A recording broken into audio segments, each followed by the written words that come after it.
The miracle didn't begin with the provision. It began with the word from God. Parang binhi, hindi natin tinatawag na harvest ang binhi, pero nandun ang pangako. Ang salita ng Diyos ang binhi, ang provision ay ang ani. Kung walang binhi, walang ani. So bago pa dumating yung provision, nagsimula na ang miracle. You know, sa time ni Isaac, nagkaroon ng famine sa buong Kanaan.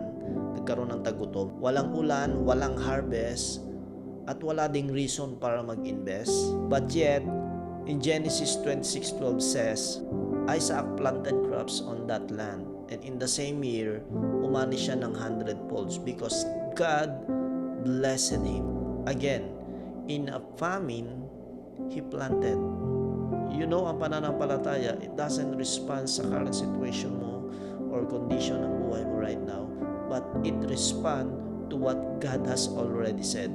In verse 3 in the same chapter, no, ang sabi ng Diyos kay Isaac, manatili ka, dito ka manirahan, I will be with you and I will bless you. As you can see, that time merong famine. Of course, sino ba naman ang gustong manatili sa isang lugar na merong tagutom?